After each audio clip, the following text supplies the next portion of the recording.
Assalamualaikum warahmatullahi wabarakatuh. Selamat siang anak-anak.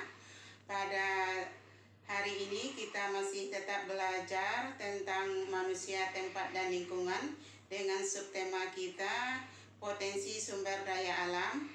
Tujuan pembelajaran kita, kamu bisa menjelaskan tentang sumber daya alam beserta manfaat serta fungsinya.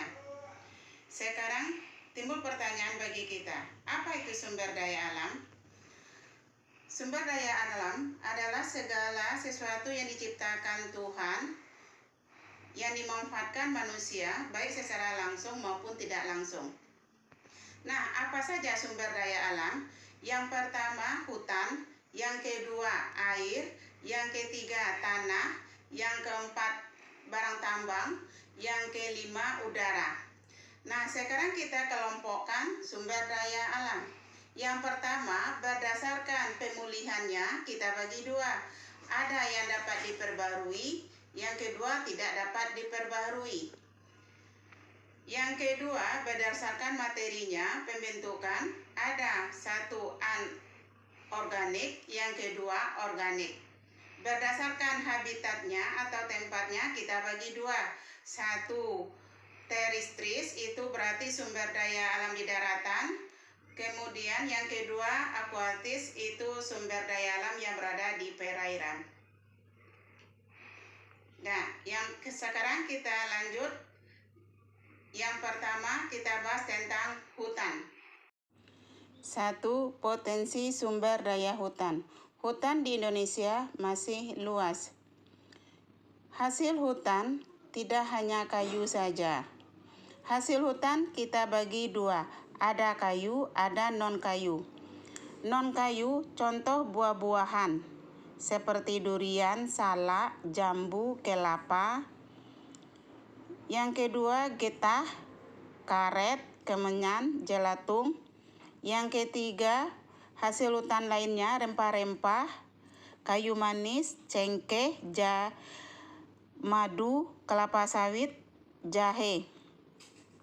Hasil hutan berupa kayu, contoh kayu jati, kayu mahoni, kayu akasia, cendana, pinus, sangkai, rotan, merbau, kamper, meranti, kayu kelapa, kayu ulin, dan lainnya.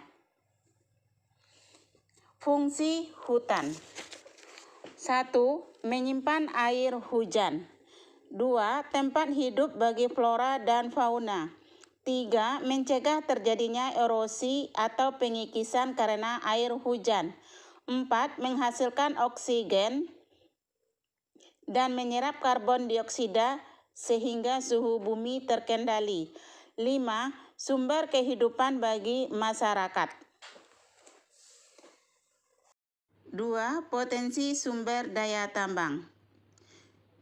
Terdapat klasifikasi bahan galian menurut kepentingan pemerintah.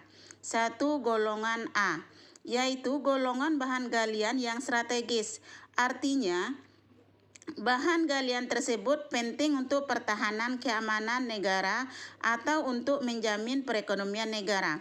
Contoh, semua jenis batu bara, minyak bumi, bahan radioaktif, tambang, aluminium, boksit, timah putih, mangan, besi, dan nikel.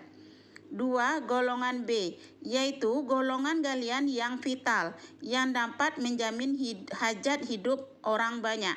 Contoh emas, perak, magnesium, seng, wolfram, batu permata, mika, dan asbes. 3. Golongan C, yaitu bahan galian yang tidak termasuk ke dalam golongan A maupun B. 3. Potensi sumber daya tanah. Apa itu tanah? Adalah lapisan litosfer kerak bumi yang paling atas yang terdiri atas batuan yang telah lapuk, air, udara, dan sisa-sisa organisme. Jenis-jenis tanah di Indonesia. 1. Tanah aluvial atau tanah endapan. adalah tanah yang terbentuk dari hasil pengendapan di tempat-tempat yang lebih rendah. 2. Tanah vulkanik, berasal dari abu hasil peletusan gunung berapi. 3. Tanah organosol atau tanah gambut, terbentuk dari bahan-bahan organik. 4. Tanah litosol atau tanah berbatu-batu, terdiri dari batu-batu yang relatif masih keras karena belum lapuk dengan sempurna. 5. Tanah grumosol atau tanah berat, terbentuk dari batuan kapur dan batuan gunung api. 6. Tanah potzolit, terbentuk di daerah yang memiliki curah hujan tinggi dengan suhu yang rendah. 7. Tanah laterit, terbentuk karena unsur-unsur hara yang ada di dalam tanah telah hilang, tercuci oleh air hujan yang meresap dan mengalir di dalam tanah. 8. Tanah pasir, terbentuk dari batuan beku dan batuan sedimen yang mengalami pelapukan. 9. Tanah mergel, terjadi dari hasil campuran pelarutan kapur, pasir, dan tanah liat. 10. Tanah mediteran atau tanah kapur, terbentuk dari batuan kapur dan batuan sedimen yang telah mengalami pelapukan. 11. Tanah humus, berasal dari tumbuh-tumbuhan yang telah mengalami pembusukan. Manfaat tanah bagi kehidupan. 1. Sebagai penyedia unsur hara untuk tumbuhan. 2. Sebagai penyedia makanan untuk biota tanah. 3. Sebagai habitat hidup dan melakukan kegiatan. 4. Sebagai sumber bahan baku barang kerajinan. 5. Sebagai sumber penyerap dan penyimpan air. 6. Sebagai aset ekonomi. 4. Potensi sumber daya air. Air di Indonesia tersedia dalam berbagai bentuk: air hujan, air danau, air sungai, dan air tanah. 1. Air hujan. Sebab terjadinya hujan, ketika sinar matahari memanaskan permukaan bumi, terjadi penguapan atau evaporasi.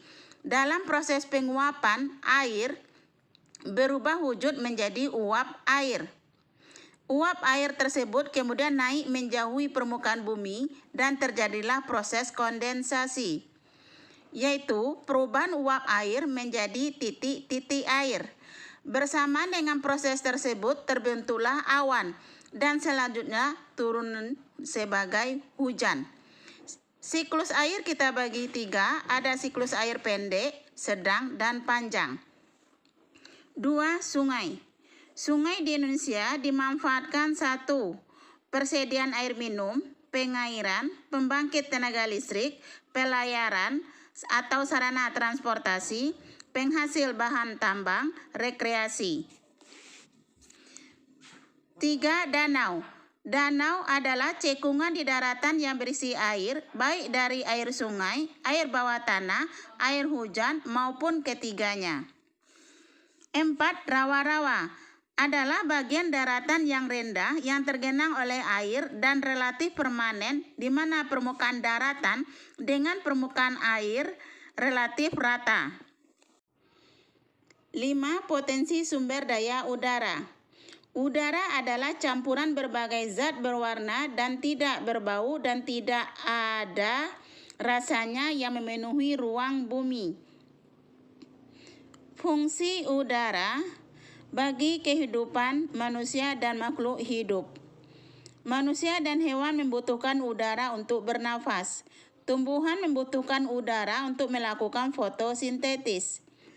Udara juga berfungsi melindungi kehidupan di bumi dari sinar ultraviolet dan benda-benda angkasa yang jatuh ke bumi. Demikianlah pembelajaran kita hari ini tentang potensi sumber daya alam. Mudah-mudahan kamu mengerti dan menjaga sumber daya alam. Jangan boros dalam penggunaannya. Silakan kamu kerjakan tugas. Terima kasih atas perhatiannya. Sampai jumpa.